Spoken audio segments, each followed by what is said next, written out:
నమస్కారం ADB news కు స్వాగతం. ముందుగా హెడ్లైన్స్.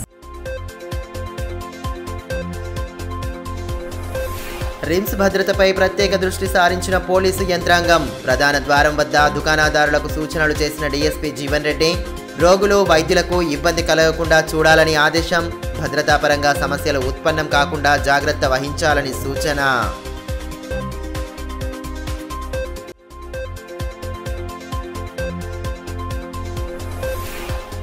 చట్టాలు వాటి పనితీరుపై అవగాహన కలిగి ఉండాలి. విద్యార్థులకు డిఎల్ఎస్ఏ కార్యదర్శి సౌజన్య సూచనలు. న్యాయ విజ్ఞాన సదస్సులో వివిధ అంశాలపై విస్తృత అవగాహన.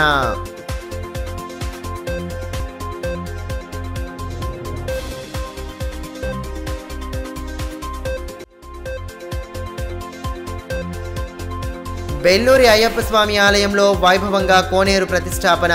వేద పండితుల మంత్రోచ్చారణల నడుమ సాగిన పూజాది క్రతువులు.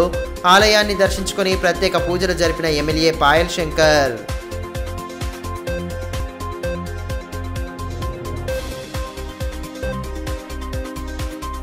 రిమ్స్ ఆసుపత్రిలో భద్రతా పరంగా కట్టుదిట్టమైన చర్యలు చేపట్టినట్లు డీఎస్పీ జీవన్ రెడ్డి తెలిపారు. బుధవారం రిమ్స్ డైరెక్టర్ జయసింగ్ రాథోడ్తో కలిసి ఆసుపత్రికి వెళ్లే ప్రధాన ద్వారం వద్ద దుకాణాలు ఏర్పాటు చేసిన వారికి పలు సూచనలు చేశారు.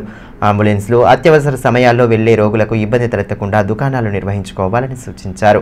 భద్రతాపరంగా ఇబ్బందులు తలెత్తితే తగు చర్యలు తప్పవని స్పష్టం చేశారు. రిమ్స్ ఆసుపత్రిలో భద్రతాపరంగా పటిష్ట చర్యలు చేపడుతున్నట్లు డీఎస్పీ జీవన్ రెడ్డి స్పష్టం చేశారు. ఆసుపత్రి ప్రధాన ద్వారానికి ఆనుకుని వీధి వ్యాపారాలు నిర్వహిస్తున్న వారికి బుధవారం పలు సూచనలు చేశారు. ఫుట్పాత్ దాటి దుకాణాలు ఏర్పాటు చేసుకున్న నేపథ్యంలో ఫుట్పాత్ లోపలే దుకాణాలు ఉండాలని సూచించారు. రిమ్స్ డైరెక్టర్ జయసింగ్ రాథోడ్తో కలిసి వీధి వ్యాపారులకు పలు సూచనలు చేశారు.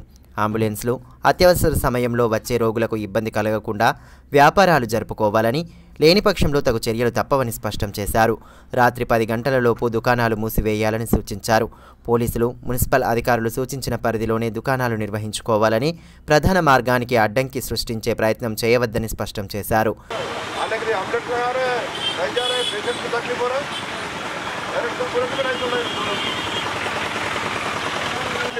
मैं बोल रहा हूँ समझ गया.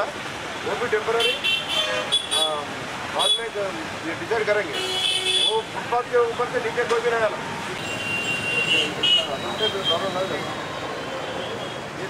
में कोई गाड़ी नहीं करेगा. ఈ మేరకు డీఎస్పీ జీవన్ రెడ్డి మాట్లాడుతూ రిమ్స్ ఆసుపత్రిలో భద్రతా చర్యలపై ప్రత్యేక దృష్టి సారించామని తెలిపారు. ఇప్పటికే సీసీ కెమెరాల మరమ్మత్తు పనులు పూర్తయ్యాయని పేర్కొన్నారు. రిమ్స్ ప్రధాన ద్వారం వద్ద దుకాణాలు ఏర్పాటు చేసుకున్న వారికి పలు సూచనలు చేసినట్లు తెలిపారు. ముఖ్యంగా రాత్రి వేళల్లో దుకాణాల వద్ద గుమిగూడకుండా చూడాలని, భద్రతా పరంగా ఎటువంటి సమస్య వచ్చినా తగు చర్యలు తీసుకుంటామని పేర్కొన్నారు. డైరెక్టర్ గారు తర్వాత ఇంకా ఎక్కడెక్కడ సీసీ కెమెరాస్ అవసరం ఉన్నాయో అవన్నీ కూడా మేము సూచించడం జరిగింది. అక్కడ సీసీ కెమెరాల వర్క్ కూడా కంటిన్యూ నడుస్తుంది.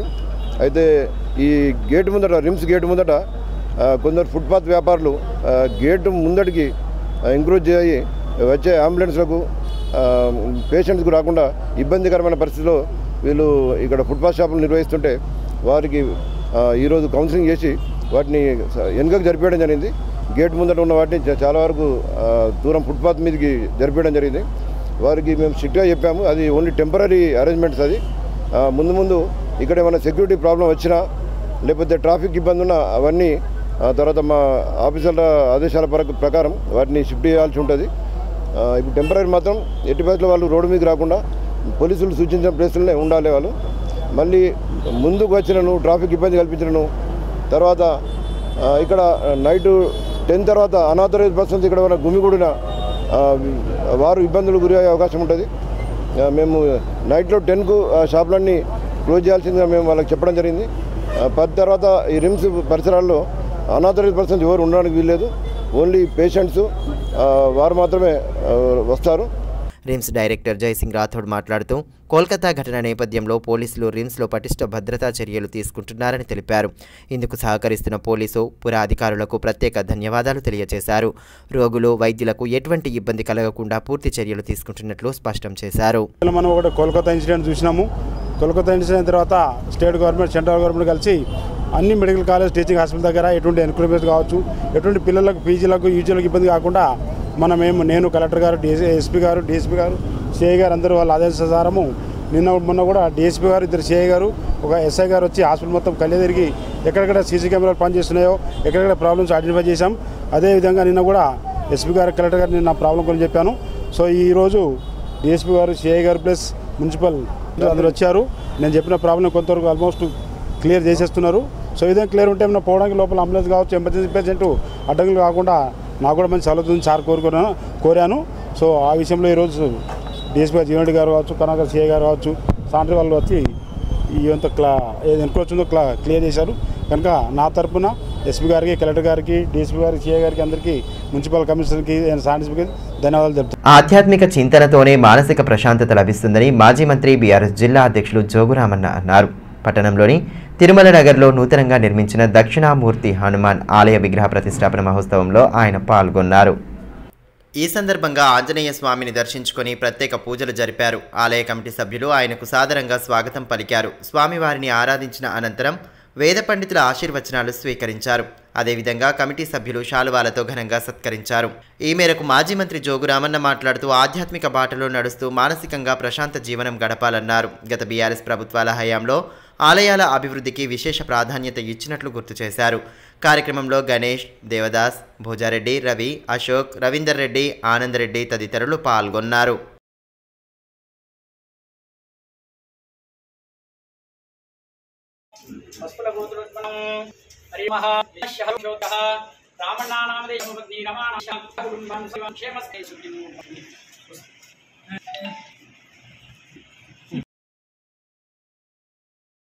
జిల్లా కేంద్రంలోని ప్రభుత్వ బాలికల జూనియర్ కళాశాలలో బుధవారం డిఎల్ఎస్ఏ ఆధ్వర్యంలో న్యాయ విజ్ఞాన సదస్సును ఏర్పాటు చేశారు. డిఎల్ఎస్ఏ కార్యదర్శి సౌజన్య కార్యక్రమంలో పాల్గొని చట్టాలు, హక్కులు, ఇతరత్ర అంశాలపై విద్యార్థులకు అవగాహన కల్పించారు. రాజ్యాంగంలో పొందుపరిచిన చట్టాలు, వాటి పనితీరుపై విద్యార్థి దశ నుండే అవగాహన పెంపొందించుకోవాలని డిఎల్ఎస్ఏ కార్యదర్శి సౌజన్య సూచించారు. పట్టణంలోని ప్రభుత్వ బాలికల జూనియర్ కళాశాలలో బుధవారం ఏర్పాటు చేసిన న్యాయ విజ్ఞాన సదస్సుకు ఆమె ముఖ్య అతిథిగా హాజరయ్యారు. డిఎల్ఎస్ఏ ఆధ్వర్యంలో ఏర్పాటు చేసిన సదస్సులో భాగంగా విద్యార్థులకు న్యాయపరమైన అంశాలు, డిఎల్ఎస్ఏ ద్వారా అందించే సేవలు, చట్టాలు, హక్కులు తదితర అంశాలపై విస్తృత అవగాహన కల్పించారు. ఈ మేరకు డిఎల్ఎస్ఏ కార్యదర్శి సౌజన్య మాట్లాడుతూ విద్యార్థులకు చట్టాలు, హక్కుల గురించి అవగాహన ఉండాలన్నారు. వీటి గురించి అవగాహన కల్పించాలన్న ఉద్దేశంతోనే సదస్సులు ఏర్పాటు చేస్తున్నట్లు తెలిపారు. డిఎల్ఎస్ఏ ద్వారా అందించే న్యాయపరమైన సేవలను తెలియజేశారు.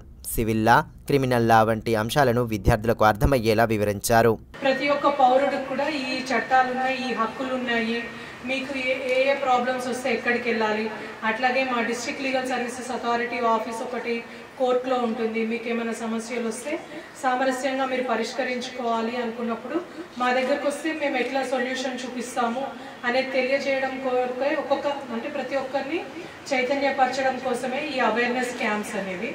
జనరల్గా మనకి చట్టాలు అనేవి రెండు రకాలుగా ఉంటాయి, civil laws, criminal laws.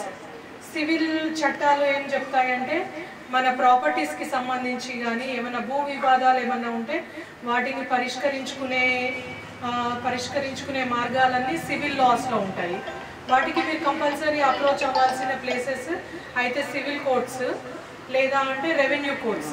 Revenue courts అంటే tahsildar office, MRO office, collectorate office. Civil courts అంటే ఇప్పుడు ఇక్కడ చూస్తే ఆదిలాబాద్ డిస్ట్రిక్ట్ కోర్టు కాలేజ్ దాటి ముందుకు వెళ్తే కోర్టు ఉంటుంది. అందులో 3 రకాల సివిల్ కోర్ట్స్ ఉంటాయి. అట్లాగే ప్రతి మండలంలో కూడా ఒక సివిల్ కోర్టు ఉంటుంది. ప్రసిద్ధ బెల్లూరి అయ్యప్ప స్వామి ఆలయంలో కోనేరు ప్రతిష్టాపన మహోత్సవాన్ని బుధవారం అంగరంగ వైభవంగా జరిపారు. వేకువజాము నుండే వేద పండితుల మంత్రోచ్చారణల నడుమ పూజలు చేశారు. ఎమ్మెల్యే పాయల్ శంకర్ ప్రత్యేక పూజల్లో పాల్గొని భక్తుల సౌకర్యార్థం కోనేరు ఏర్పాటు చేయడం పట్ల హర్షం వ్యక్తం చేశారు.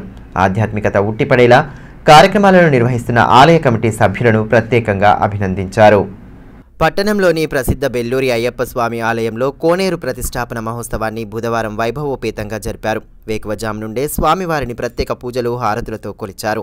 ఆలయ ప్రాంగణంలో నూతనంగా ఏర్పాటు చేసిన కోనేరు ప్రతిష్టాపనను పురస్కరించుకొని పూజాది క్రతువులు జరపగా భక్తులు పెద్ద సంఖ్యలో హాజరయ్యారు. అయ్యప్ప స్వామి నామస్మరణతో ఆలయ ప్రాంగణం మారుమోగింది.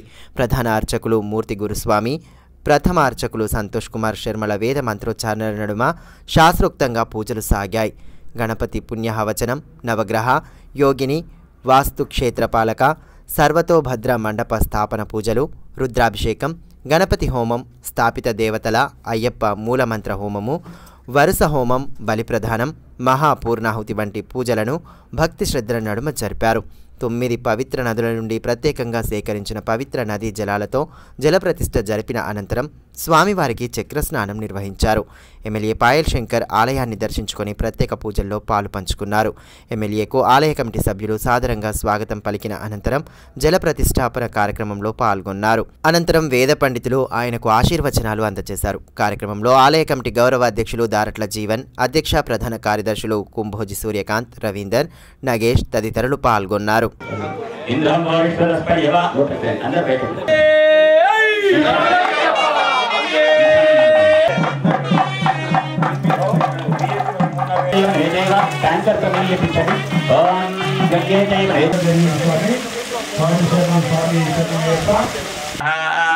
ఓం ఏకదంతాయ విద్మహే వక్రతుండాయ ధీమహి తన్నో ప్రసన్నాయ విద్మహే విఘ్ననాశాయ ధీమహి తన్నో దంది ప్రచోదయాత్ స్వాహా. ఈ మేరకు ఎమ్మెల్యే పాయల్ శంకర్ మాట్లాడుతూ ఆలయానికి వచ్చే భక్తుల సౌకర్యార్థం కోనేరు ఏర్పాటు చేసి 9 పవిత్ర నదుల నుండి జలాన్ని సేకరించడం జరిగిందని అన్నారు.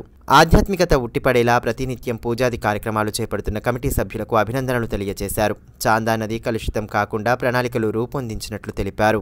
ఇక్కడ ఉన్నటువంటి భక్తుల సౌకర్యార్థం, అదేవిధంగా అయ్యప్ప స్వామి సేవలకు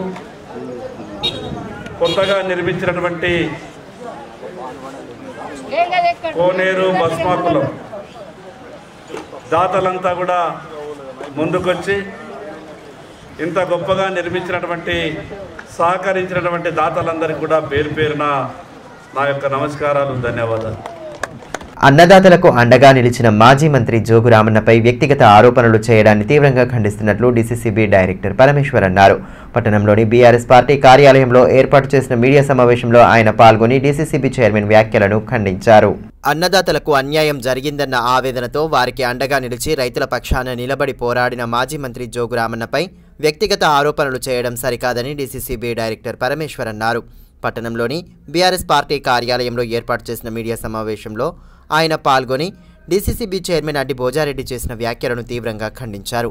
ఉమ్మడి జిల్లా డీసీసీబీ బ్యాంకు పరిధిలోనే దాదాపు 70% మంది రైతులకు రుణమాఫీ కాలేదని, వారంతా తీవ్ర ఇబ్బందులు పడుతున్నారని అన్నారు. రైతులకు నష్టం వచ్చిందని అండగా నిలబడిన మాజీ మంత్రిపై వ్యక్తిగత దూషణలు చేస్తూ అన్నదాతలకు జరిగిన అన్యాయాన్ని పక్కదోవ పట్టించే ప్రయత్నాలు చేస్తున్నారని మండిపడ్డారు. ఇకనైనా అనవసర ఆరోపణలు, దుష్ప్రచారాలు మాని రైతులకు న్యాయం జరిగే విధంగా చూడాలన్నారు. అన్నదాతలకు బీఆర్ఎస్ పార్టీ ఎల్లవేళలా అండగా నిలబడుతుందని పునరుద్ఘాటించారు.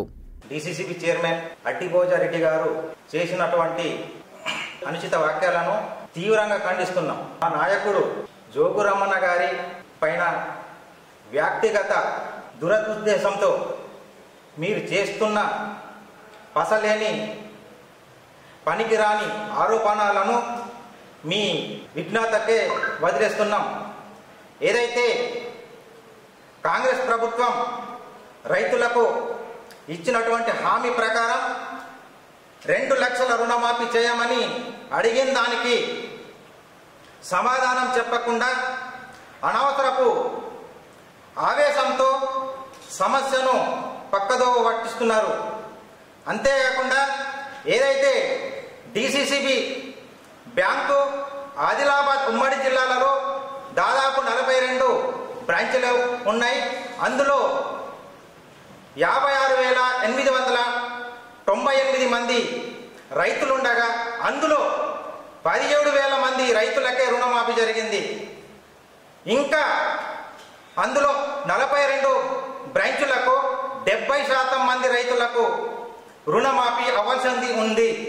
సమగ్ర శిక్ష ఉద్యోగులను రెగ్యులరైజ్ చేయడంతో పాటు సమస్యలను పరిష్కరించాలని డిమాండ్ చేస్తూ బుధవారం ఆందోళన బాటపట్టారు. పట్టణంలో ప్లకార్డులు చేతపట్టుకుని ర్యాలీ నిర్వహించిన అనంతరం కలెక్టరేట్ ఎదుట నిరసన తెలిపారు. ఎన్నికల సమయంలో ఇచ్చిన హామీ ప్రకారం ఉద్యోగులను రెగ్యులర్ చేయాలని ఈ సందర్భంగా నేతలు డిమాండ్ చేశారు. కాంగ్రెస్ ప్రభుత్వం గతంలో ఇచ్చిన హామీ ప్రకారం సమగ్ర శిక్ష ఉద్యోగులందరినీ రెగ్యులర్ చేయాలని డిమాండ్ చేస్తూ జిల్లా కేంద్రంలో ఆందోళన చేపట్టారు. సంఘం రాష్ట్ర కమిటీ పిలుపు మేరకు ధర్నా నిర్వహించారు. స్థానిక అమరవీరుల స్తూపం వద్ద ప్లకార్డులు చేతపట్టుకుని నిరసన వ్యక్తం చేశారు. నిరసన నినాదాలతో హోరెత్తించారు. అనంతరం ఎన్టీఆర్ చౌక్, కొమరం భీం చౌక్ మీదుగా ర్యాలీ చేపట్టారు. అనంతరం కలెక్టరేట్ ప్రధాన ద్వారం ఎదుట ధర్నా చేపట్టారు. ప్రభుత్వం తమకు ఇచ్చిన హామీలను వెంటనే అమలు చేయాలని డిమాండ్ చేస్తూ పెద్ద ఎత్తున నినాదాలు చేశారు. ధర్నాలో సంఘం ప్రధాన కార్యదర్శి ప్రకాష్, గౌరవ అధ్యక్షులు వెంకటి, పార్థసారథి, సోమన్న, దేవదర్శన్, మమత, రత్న, కవిత, రమేష్ తదితరులు పాల్గొన్నారు.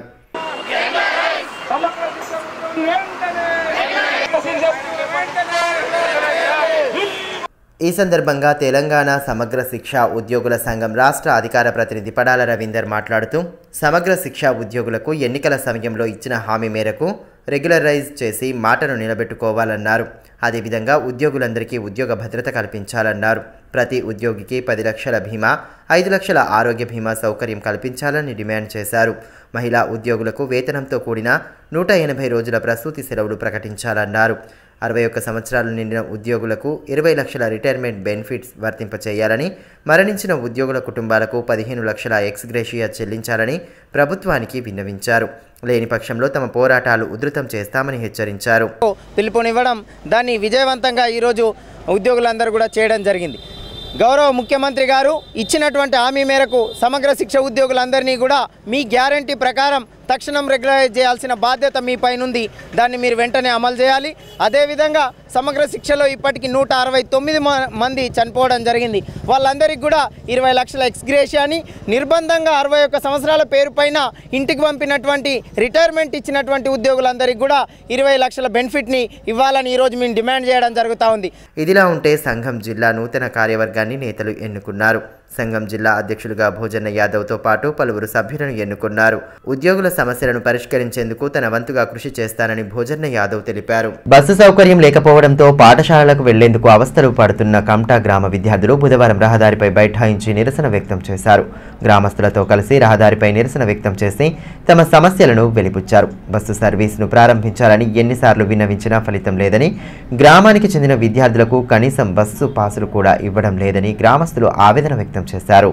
తమ గ్రామానికి బస్సు సౌకర్యం కల్పించాలని ఎన్నిసార్లు మొరపెట్టుకున్నా ఫలితం లేకపోవడంతో రహదారిపై బైఠాయించి నిరసన వ్యక్తం చేశారు. కమ్టా గ్రామస్తులు, విద్యార్థులు గ్రామానికి బస్సు సౌకర్యం అందుబాటులో లేకపోవడంతో తీవ్ర ఇబ్బందులు ఎదుర్కొంటున్నామని, ప్రజాప్రతినిధులకు, అధికారులకు ఎన్నిసార్లు సమస్యను విన్నవించినా ఫలితం ఉండడం లేదని ఆందోళన వ్యక్తం చేశారు.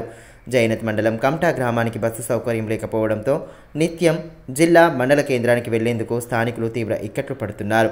గ్రామం నుండి మండల కేంద్రానికి, పాఠశాలకు వెళ్లే విద్యార్థులు సైతం అవస్థలు పడుతున్నారు. దాదాపు 2 కిలోమీటర్ల వరకు నడిచి వచ్చి అడగ్రామం మీదుగా బస్సు ఎక్కాల్సి వస్తోందని విద్యార్థులు ఆవేదన వ్యక్తం చేశారు. విద్యార్థుల బస్ పాసులకు సంబంధించిన ఛార్జీలు చెల్లించినప్పటికీ పాసులు ఇవ్వడం లేదని గ్రామస్తులు ఆరోపించారు. ఈ విషయమై బుధవారం అడమోడ్ వద్ద బైఠాయించి నిరసన తెలపడంతో వాహనాల రాకపోకలు నిలిచిపోయాయి. విషయం తెలుసుకున్న పోలీసులు అక్కడికి చేరుకొని ఆందోళనకారులను నిలువరింపే ప్రయత్నం చేయడంతో కొంత ఉద్రిక్త పరిస్థితి నెలకొంది.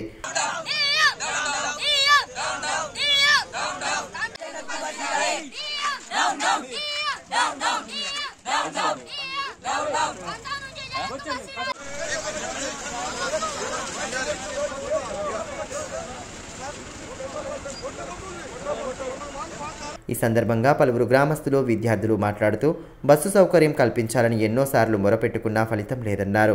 విద్యార్థుల బస్సు పాసులకు ఛార్జీలు చెల్లించామని ఇప్పటికీ పాసులు ఇవ్వడం లేదని వాపోయారు. గతంలో కేవలం 2 రోజుల పాటు బస్సు నడిపి తిరిగి సర్వీసు ఆపివేశారని, వెంటనే తమ సమస్యను పరిష్కరించాలని డిమాండ్ చేశారు.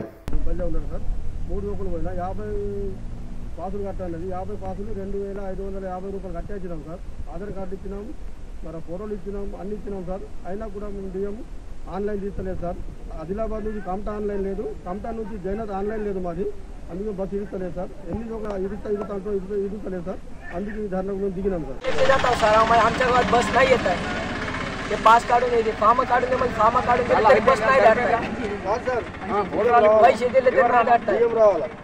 దివ్యాంగులకు ఇచ్చిన హామీ మేరకు 6000 పెన్షన్ను వెంటనే అందించాలని డిమాండ్ చేస్తూ ఎన్పీఆర్డీ ఆధ్వర్యంలో బుధవారం ధర్నా నిర్వహించారు. కలెక్టరేట్ ఎదుట నిరసన వ్యక్తం చేసిన దివ్యాంగులు ఇచ్చిన హామీ ప్రకారం పెన్షన్ను అందించడంతో సహా దీర్ఘకాలిక సమస్యలపై ప్రభుత్వం దృష్టి సారించాలని డిమాండ్ చేశారు. గత ఎన్నికల్లో కాంగ్రెస్ ప్రభుత్వం ఇచ్చిన హామీని నిలబెట్టుకోవాలని, 6000 రూపాయల పింఛన్ అమలు చేయాలని కోరుతూ వికలాంగుల హక్కుల జాతీయ వేదిక ఆధ్వర్యంలో కలెక్టరేట్ ఎదుట ధర్నా చేపట్టారు. గతంలో ఇచ్చిన హామీలను గుర్తు చేస్తూ పెద్దపెట్టున నినాదాలు చేశారు. తమ న్యాయమైన డిమాండ్లు నెరవేర్చాలని ప్రభుత్వానికి విన్నవించారు. ఈ సందర్భంగా ఎన్పీఆర్డీ జిల్లా అధ్యక్షులు మేస్రం నగేష్ మాట్లాడుతూ గత అసెంబ్లీ ఎన్నికల సమయంలో కాంగ్రెస్ పార్టీ అధికారంలోకి వచ్చిన వెంటనే దివ్యాంగులకు 4,000 నుంచి 6,000కు పింఛన్ పెంచుతామని హామీ ఇచ్చినట్లు గుర్తు చేశారు. సీఎంగా రేవంత్ రెడ్డి పదవి బాధ్యతలు చేపట్టి 8 మాసాలు గడిచిపోయినా ఇంతవరకు ఆ హామీని నెరవేర్చడం లేదని అన్నారు. తక్షణమే 6,000 పింఛన్ అమలు చేయడంతో పాటు దివ్యాంగుల సమస్యల పరిష్కారానికి ప్రభుత్వం కృషి చేయాలని విజ్ఞప్తి చేశారు. లేని పక్షంలో పోరాటాలు చేపట్టి తమ హక్కులు సాధించుకుంటామన్నారు. గతంలో ఉన్న జనవరి లోపలనే 6,000 ఆసరా పింఛన్ కూడా ఇస్తామనేసి మన ప్రభుత్వం చెప్తుంది. కాబట్టి ఇది వరకు అయినా 8-9 నెలలైన ప్రభుత్వం అధికారంలో వచ్చి కూడా పింఛన్ పైన మొగ్గు చూపడం వల్ల చాలా సిగ్గుచేటు. దానిపైన వెంటనే చర్య తీసుకోవాలనేసి ఈరోజు ఈ సమస్యలను పరిష్కరించే వరకు మేము ఇక్కడి నుంచి కదలాం. స్వయంలీ మన జిల్లా కలెక్టర్ గారే మా ముందు వచ్చి ఏమన్నా మాకు సమర్పిస్తేనే మేము లేస్తాం. లేకపోతే ఈ రోజు గింత కలెక్టర్ గారు రాకపోతే ఈ ఉద్యమం అనేది గింత ఈ రోజు నుంచి మేము కదలామనేసి కూడా యావత్ ఎన్పీఆర్డీ సంఘం సవాల్ చేస్తుంది. వసతి గృహాల పరిసరాలను పరిశుభ్రంగా ఉంచాలని, విద్యార్థుల ఆరోగ్య పరిస్థితులపై ప్రత్యేక దృష్టి సారించాలని డిప్యూటీ డిఎంఎన్హెచ్ఓ డాక్టర్ సాధన సూచించారు. తలమడుగులోని బీసీ బాలుర వసతి గృహంలో ఓ విద్యార్థికి డెంగ్యూ నిర్ధారణ కావడంతో బుధవారం వైద్య శిబిరాన్ని ఏర్పాటు చేశారు. పిహెచ్సి వైద్యులు డాక్టర్ హరీష్ విద్యార్థులకు పలు పరీక్షలు జరిపి ఆరోగ్యపరంగా తీసుకోవాల్సిన జాగ్రత్తలను సూచించారు. అంతకుముందు వసతి గృహం పరిసరాలను పరిశీలించి సిబ్బందికి పలు సూచనలు చేశారు. ఈ సందర్భంగా డిప్యూటీ డిఎంఎన్హెచ్ఓ డాక్టర్ సాధన మాట్లాడుతూ వసతి గృహంలో చదువుతున్న విద్యార్థుల్లో ఎక్కువ మంది చర్మ సంబంధిత సమస్యలతో ఇబ్బంది పడుతున్నారని, వేడి నీరు లేకపోవడం కారణంగానే సమస్యలు ఉత్పన్నం అవుతున్నట్లు గుర్తించామని తెలిపారు. పరిసరాలను పరిశుభ్రంగా ఉంచేలా తగు సూచనలు చేసినట్లు తెలిపారు. ప్రతినిత్యం విద్యార్థుల ఆరోగ్య పరిస్థితులపై దృష్టి సారించాలని, ఎటువంటి ఇబ్బంది తలెత్తినా వైద్యులను సంప్రదించాలని స్పష్టం చేశారు. ఈరోజు తలమడుగులోని బీసీ వెల్ఫేర్ బాయ్స్ హాస్టల్ని విజిట్ చేయడం జరిగింది. ఎందుకంటే నిన్న ఒకటి dengue positive case Naga Chaitanya అనే బాబు 10th క్లాస్ అబ్బాయికి ఇది పాజిటివ్ రావడం జరిగింది.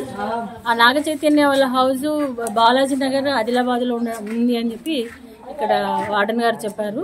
మరి గత 2 డేస్ నుండి ఫీవర్ అంటున్నారు. మరి ఇక్కడ ప్రిమిసెస్ ఇక్కడ చుట్టుపక్కల మేము చూస్తే మరి ఎక్కడ కూడా స్టాగ్నేటెడ్ వాటర్ కానీ ఎక్కడ కూడా చెత్తలో అంటే లార్వా లాంటివి అయితే కనబడలేదు. మరి ఇక్కడైతే చుట్టుపక్కల అంతా బాగానే ఉంది. మరి సోర్స్ ఎక్కడి నుండి వచ్చింది అనేది కూడా మేము తెలుసుకోవడానికి ట్రై చేస్తున్నాము. ఎందుకంటే అతను ఇక్కడ ప్రైమరీ అంటే హై స్కూల్లో చదువుతారంట. ఆ స్కూల్ కూడా విజిట్ చేయడానికి పోతున్నాము. అక్కడ కూడా ఆ ప్రిమిసెస్ కూడా చూస్తాము. అక్కడెక్కడన్నా కూడా స్టాగ్నేటెడ్ వాటర్ కానీ ఇంకెక్కడైనా కానీ దోమలు లార్వలు ఎక్కడైనా ఉన్నాయా చూస్తాము. ఆ ప్రిమిసెస్ కూడా చూసేసి అక్కడ కూడా క్యాంప్ కండక్ట్ చేస్తున్నాము. ఇక్కడ కూడా క్యాంప్ కండక్ట్ చేస్తున్నాము.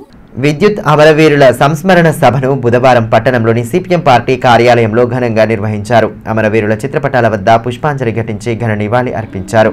అనంతరం వారి త్యాగాలను గుర్తు చేసుకుంటూ నినాదాలు చేశారు. కార్యక్రమంలో పార్టీ జిల్లా కార్యదర్శి దర్శనాల మల్లేష్, బొజ్జ ఆశన్న, లింగాల చిన్నన్న, అగ్గిమల్ల స్వామి, సుజాత తదితరులు పాల్గొన్నారు. ఈ మేరకు దర్శనాల మల్లేష్ మాట్లాడుతూ గత 24 ఏళ్ల కిందట జరిగిన విద్యుత్ పోరాటం ఆనాటి ప్రభుత్వాన్ని కూల్చిందని అన్నారు. విద్యుత్ సంస్కరణల పేరిట విద్యుత్ రంగాన్ని ప్రైవేటీకరణ చేసే భాగంలో ఆనాటి ప్రభుత్వం విపరీతంగా ఛార్జీలు పెంచిందన్నారు. ప్రజలు తిరుగుబాటు చేసి చలో అసెంబ్లీ నిర్వహించగా పోలీసులు జరిపిన లాఠీ చార్జ్లో వేలాది మందికి గాయాలు కాగా పలువురు సిపిఎం నేతలు తనువు చాలించారని తెలిపారు. అప్పటి పోరాట ఫలితంగానే ఉచిత విద్యుత్ సదుపాయం వచ్చిందని, ప్రజా వ్యతిరేక విధానాలపై పోరాటాలు చేస్తే ఎంతటి ఫలితాలైనా సాధించవచ్చని పేర్కొన్నారు. ప్రపంచ బ్యాంకు విధానాలను తీసుకొచ్చి ప్రైవేటీకరణ చేసి విపరీతమైనటువంటి కరెంటు ఛార్జీలు పెంచి ప్రజలపైన భారాలు వేసినటువంటి ఆనాటి చంద్రబాబు నాయుడు ప్రభుత్వం, ఉమ్మడి రాష్ట్రంలో పరిపాలన చేసినటువంటి చంద్రబాబు నాయుడు ప్రభుత్వానికి వ్యతిరేకంగా 2000 సంవత్సరంలో పెద్ద ఎత్తున వామపక్ష పార్టీలు, ఆనాడు ప్రతిపక్షంగా ఉన్నటువంటి కాంగ్రెస్ పార్టీ, అలాగే ప్రజా సంఘాలు పెద్ద ఎత్తున దాదాపు సంవత్సరం కాలంగా పోరాటాలు నిర్వహించాయి. 2000 సంవత్సరంలో ఆగస్టు 28వ తారీఖు నాడు చలో అసెంబ్లీ కార్యక్రమానికి పిలుపునిచ్చినటువంటి సందర్భంలో బసీర్బాగులో కాల్పులు జరపడం ఫలితంగా రామకృష్ణ, విష్ణువర్ధన్ రెడ్డి, బాలస్వామిలు 3 అమరులయ్యారు. అమరులైనటువంటి ఈ అమరుల సాక్షిగా ఆనాడు చంద్రబాబు నాయుడు ప్రభుత్వం పతనమయ్యింది. భవిష్యత్తులో వచ్చినటువంటి ఏ ప్రభుత్వమైనా సరే విద్యుత్ రంగంలో సంస్కరణలు తీసుకురావాలంటే ఈ రోజు కూడా భయపడుతున్నటువంటి పరిస్థితి ఉన్నది అని అంటే ఆ రోజు విద్యుత్ పోరాటం పుణ్యము అని చెప్పి సందర్భంగా మేము చెప్పదలుచుకున్నాము. విద్యార్థులు చదువుతో పాటు క్రీడల్లోనూ రాణించాలని బీజేవైఎం బేలా మండల అధ్యక్షులు నవీన్ సూచించారు. మండల కేంద్రంలోని ఎంజేపీ పాఠశాలలో బుధవారం విద్యార్థులకు క్రీడా పరికరాలను అందజేసి పలు సూచనలు చేశారు. కార్యక్రమంలో నేతలు దత్తా నిక్కం, ఇంద్రశేఖర్, మహేష్, ప్రదీప్, అక్షయ్, నారాయణ్ తదితరులు పాల్గొన్నారు. ఈ సందర్భంగా నవీన్ మాట్లాడుతూ క్రీడలను నిత్య జీవితంలో భాగం చేసుకుంటే శారీరక మానసిక దృఢత్వం పెరుగుతుందని అన్నారు. చెడు వ్యసనాలకు దూరంగా ఉంటూ ఉన్నత లక్ష్యాలను సాధించే దిశగా కృషి చేయాలని సూచించారు.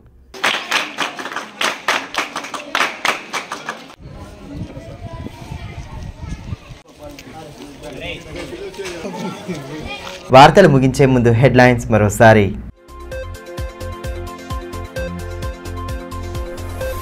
రిమ్స్ భద్రతపై ప్రత్యేక దృష్టి సారించిన పోలీసు యంత్రాంగం. ప్రధాన ద్వారం వద్ద దుకాణదారులకు సూచనలు చేసిన డీఎస్పీ జీవన్ రెడ్డి.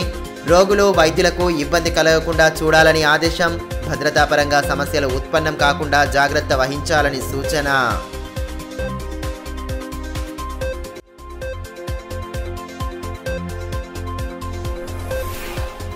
చట్టాలు, వాటి పనితీరుపై అవగాహన కలిగి ఉండాలి. విద్యార్థులకు డిఎల్ఎస్ఏ కార్యదర్శి సౌజన్య సూచనలు. న్యాయ విజ్ఞాన సదస్సులో వివిధ అంశాలపై విస్తృత అవగాహన.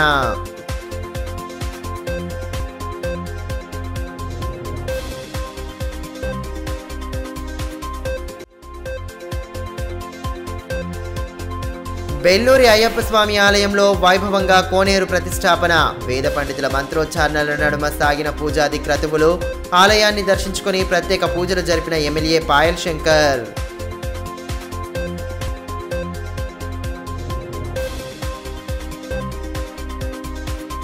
ఈ వార్తలు ఇంతటితో సమాప్తం. తిరిగి ప్రసారమయ్యే మరో బులెటిన్లో మళ్ళీ కలుసుకుందాం. అంతవరకు సెలవు. నమస్కారం.